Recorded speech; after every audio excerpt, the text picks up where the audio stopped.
Hello and welcome. I'm Debbie Kennedy, Protection Director at LV. Firstly, apologies. I should have been with you today at Cover's Mental Health Summit, and unfortunately we have decided not to travel at LV in terms of avoiding gatherings because of the coronavirus.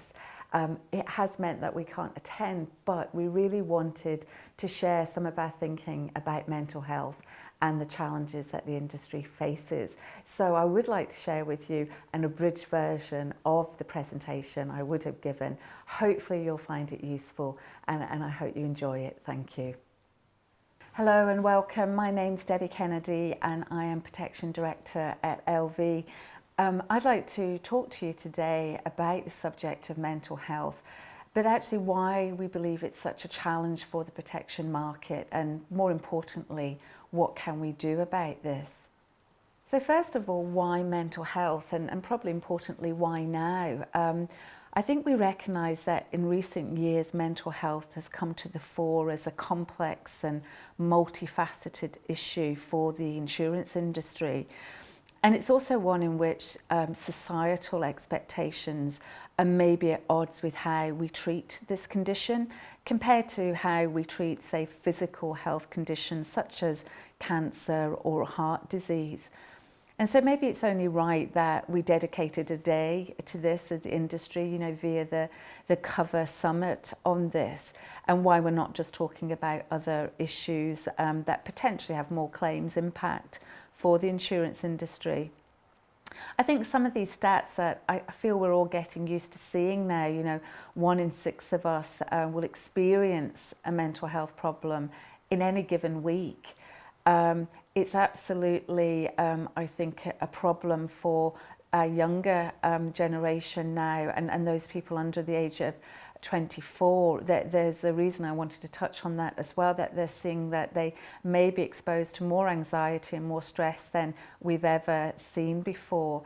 And actually it's driving a loss of productivity in our country through our workplace as well, and is one of the highest causes of why people are absent from work. So we're all probably used to these statistics, and I think if you overlay that with now the way, as I say, the community and the society are facing into mental health, there's probably a real call for the industry to look at what we do, and not only underwriting, not just products, but how do we support what will be actually many of our customers going through a mental health issue. The other important aspect, as I said, is that this is impacting areas, segments of our society in probably ways that we've never seen before. And on this slide, we've just shared some stats that we've been looking at, and I'm sure any of us that with young children ourselves or part of families can relate to this. But our social media world now, always on and chasing likes, addicted to responses, is actually bringing to the fore a degree of mental health problems and anxieties that perhaps we've not seen before. And what we do know from research and from experience, that actually where we may see our customers in later life with mental health issues, a lot of these have actually started in childhood. So one of the things we're recognising now is that there's probably a driver that is new to us, and how will that play out? Maybe this is too early for us to tell, but it's one reason why we should be quite alive to this and maybe looking at potential research we could do as an industry. So looking at this slide here, we can see that we're driving a lot of anxiety just through the very nature of us being connected as a society now in ways that we've never done before. At LV, it's something that we've tried to address, and I can talk to you a bit about that later. So we can see it being quite a common problem. It's impacting segments of our population in new ways. But perhaps for us as an industry as well, one important factor is that mental health actually has an impact on financial health and vice versa. And what we've described here is quite a vicious circle. So people with problem debt are more likely to experience mental health problems. And then debt itself can lead to causes of mental health. And there's this vicious cycle that people will go round. I think there's some really excellent work that's starting to appear in the spaces. And one of the institutes we've been looking at is Money and Mental Health Policy, who are very keen to affect more research and how insurance can help. But again, I think one of the things we've got to realise that when we may be seeing our customers in some point in their life cycle with us, they may be going through this cycle. And currently, do we have the right support, and do we actually indeed have the right proposition that can help them with this? So again, another area for us as an industry to focus on. I think the final area that I just wanted to touch on about, why mental health and why it's a challenge for us is this concept of a mental health continuum. And it really is the fact that any one of us can be at a point on the spectrum at any time. I've spoken before about this concept about how, we all have mental health, same way that we have physical health. But this has been, I think, difficult for us as insurance industry to address through our traditional approach of questions on an application form. So something we've been looking at and picking up from, again, some of the support groups and lobby groups and research is this idea of our customers being on this continuum. That actually for some, they have a diagnosis, they have a well-defined diagnosis, they have a well-defined treatment and support plan.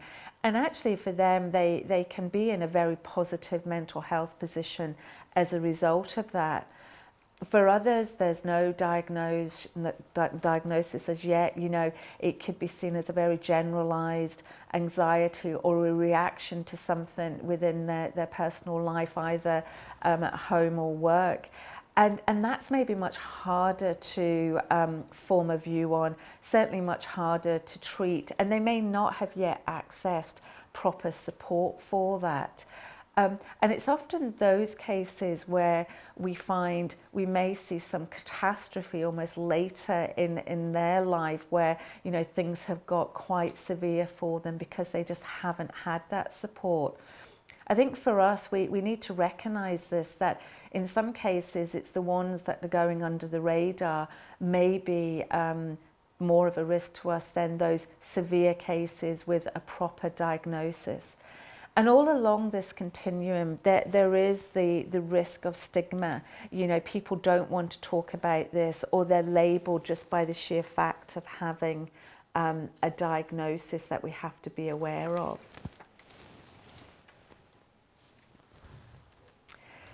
I wanted to share this slide. This almost now brings in I think the facts around mental health and the conditions that we would see as an industry, and more importantly in underwriting and claims.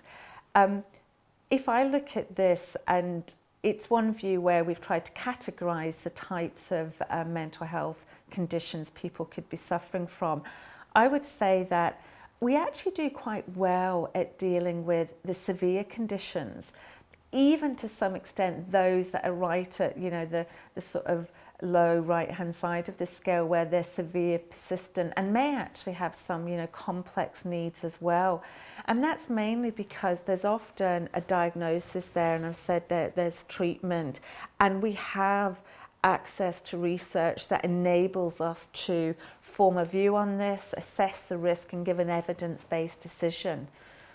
I really believe that where the challenge is for us in insurance and protection is those near 9 million people that on any given week are going through some form of mixed anxiety, panic disorder, some feeling of stress. And it's actually, how do we respond to that when we see them as our customers, either in the application process, talking to advisors, or actually at claim stage as well. And I think that's been the challenge. You know, it's that group, that cohort, that I think we've yet to respond to as effectively as we can. As a protection industry, and hopefully days like this, you know, when we talk about this, will help us develop, you know, better propositions and better support for that group. And so what I wanted to talk about now is, well, what can you do, and how can that come through, either in support or actually product features that we can help our customers with. I think if I was to summarize then the problems that we're facing, having laid out this is, you know, a growing issue for us. We're seeing new forms of conditions come through, and new ways that, you know, our customers are reacting to this. That probably one of the key things is, I think, for us as an industry, is lack of relevant and probably appropriately collated data. This is a frustration for us, because we very much want to show that, you know, when we rate people, when we take underwriting decisions, we're doing it from, you know, a basis of evidence. The reason why I highlight this is, again, having spoken about this before, coming from a marketplace recently in Australia where we were put under the spotlight to evidence our approach to mental health. We struggled as an industry, and, you know, we struggled, you know, we were over reliant on our reinsurers to help us with this, and actually it did expose that we were potentially not contemporary enough in our view of what was happening. So I think if anything we do now going forward is, let's collectively think about how we can gather appropriate data, how we can be guided by what's going on, and very much interact with other support groups, other lobby groups, to help us understand this mental health spectrum as best we can.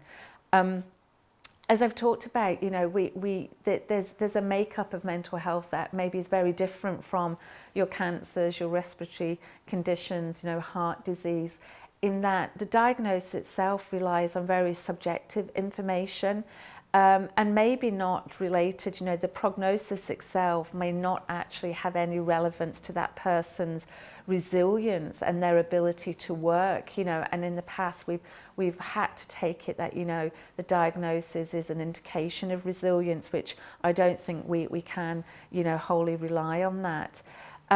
There is a reliance on self-reporting, you know, and healthcare professionals will see this, that often it's difficult to validate, you know, symptoms and severity as well. And on that, you know, the prospects of recovery are quite difficult. We absolutely, you know that it's, every individual can have a different approach to recovery, and actually maybe have a very similar condition. And it goes down to sometimes how resilient people are, how stoic they are, what's going on in their life. And I think most importantly for us, actually, in terms of income protection, what is their actual workplace like? Again, something we've looked at in a previous marketplace, Australia, was actually how well supported would someone be at work, and how well do they get on with their co-workers and managers. This is all important, and again, we don't tend to see this necessarily with other conditions. And the other thing that we're much more aware of now is that what can be, you know, an influence on someone's ability to recover and how stoic they'll be is actually the prevalence of comorbidities. And this is everything from, you know, substance abuse to drugs, alcohol, etc., you know, but underlying physical conditions as well. All of these can produce a worse health outcome for someone suffering from mental health.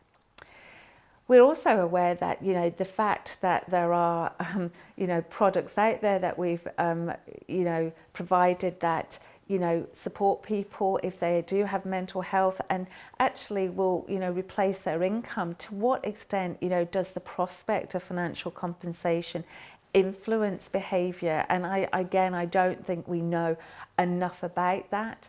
I think we've got some views of it, but, you know, how well are they grounded in real evidence? And what we've done as an industry to perhaps really look at this aspect of our claims experience over many years. And the claims experience itself, you know, you may not be claiming for a mental health condition, but the fact that you're going through a claims experience could actually lead to secondary mental harm. And again, how well do we support our customers as that happens, you know, to them, and recognizing that that could be a risk factor. So if we look at all of that, I think stepping back at the moment, you know, as an industry, and hopefully, you know, what you'll be talking about at the Cover Summit, you know, what can we do to collectively take action to help with this? Do we need, you know, better regulatory frameworks as an industry to help us with decision making, maybe even dispute resolution, you know, given the very specific nature of mental health conditions? And I've really been encouraged that we're actually, I think, starting to come together. You know, the conference itself is a great example of that. But through the ABI, you know, we are putting in place a mental health framework. We're looking at ways that we can build better databases, better evidence, you know, based decision making in this space. And actually, how can we help with, you know, our intermediary community advisors in terms of how they approach this with their customers and how they make recommendations.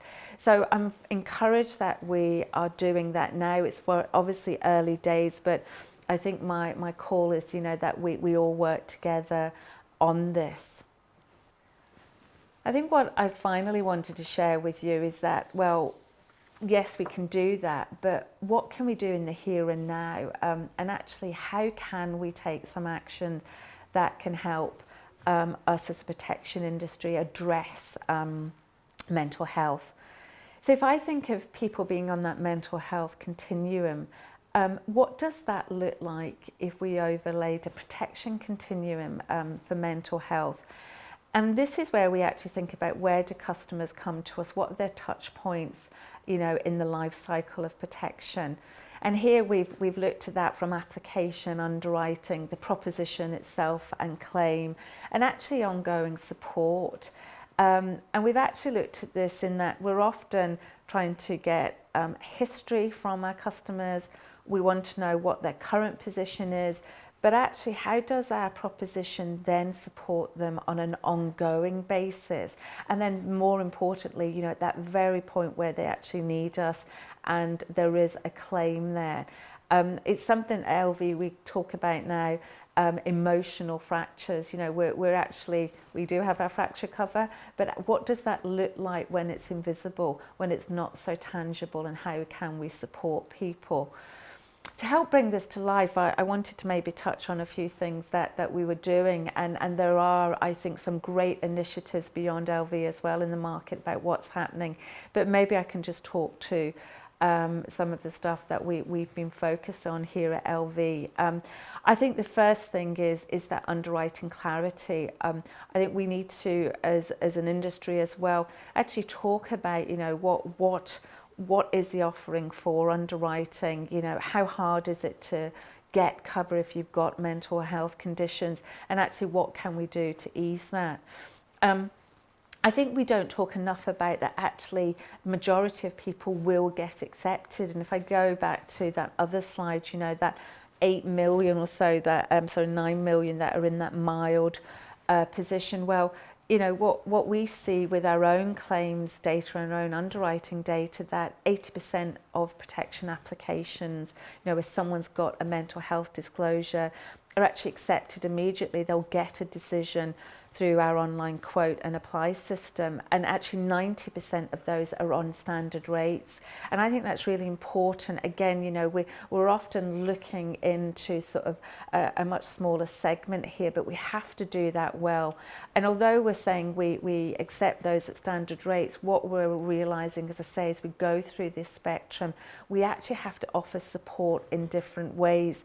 So it's not enough just to say that your underwriting is in order. What more can you do?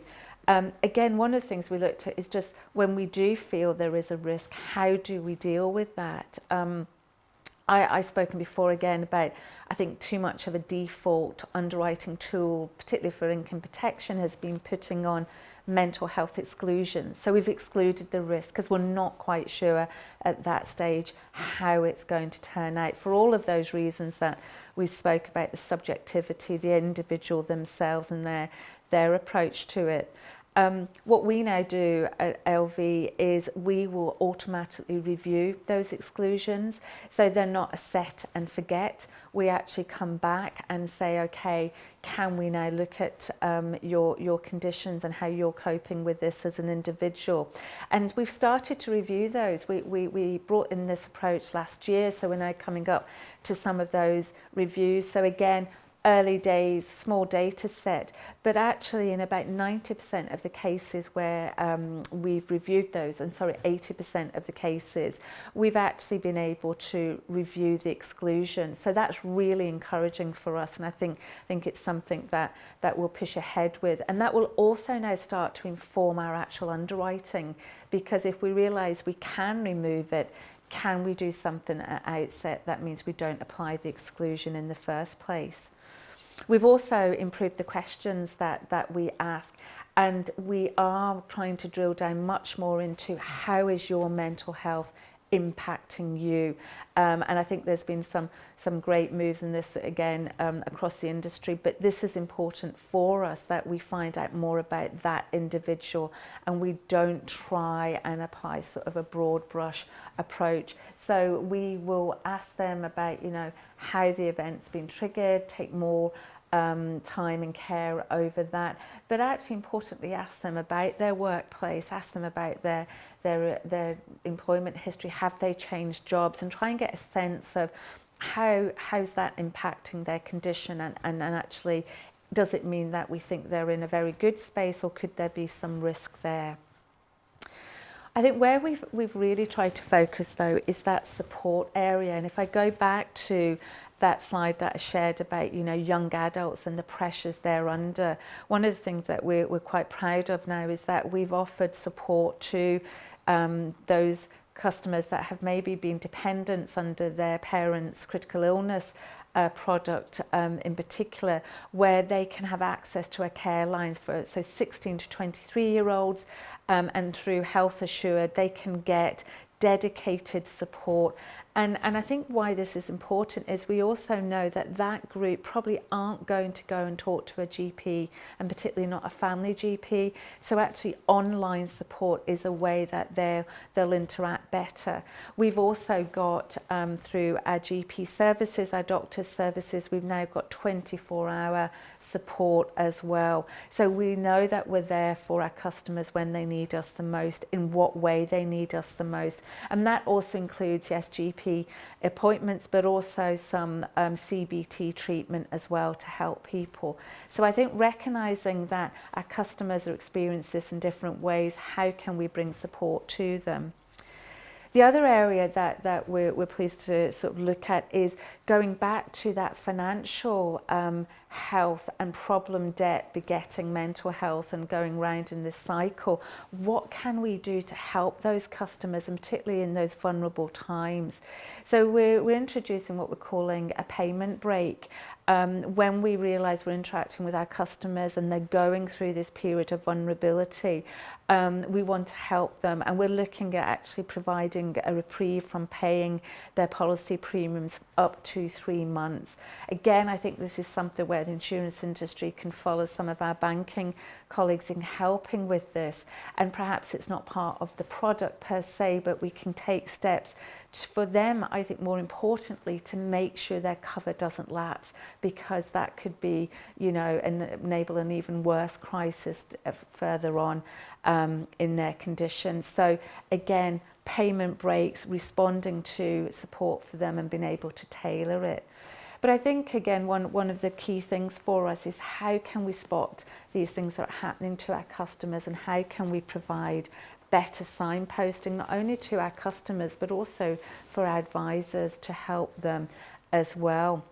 So we are partnering with organisations such as the Protection Distribution Group, the CII and the ABI that are doing a lot of work in this to helping make sure that we can provide the right signposting for customers that are in difficulty. Again, within LV, we've also partnered with Maggie's, which is a cancer charity where we're helping customers that are going through something like a cancer diagnosis, but we absolutely know they need mental health and well-being support as well.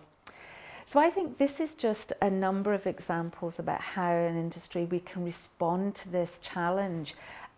If we get this right, everyone benefits. So let's create these new pathways. You know, it's not just about a product feature, it's about ongoing support across the life cycle of the protection that we offer them. Let's work together now as industries. I think we're seeing some great momentum there coming through, but I do think we need to get serious about the data that we start to collect now. Helping our advisors, you know, we're helping them with specific training around this, but their own well-being as they deal with customers that may be going through quite traumatic experiences. So better signposting as well.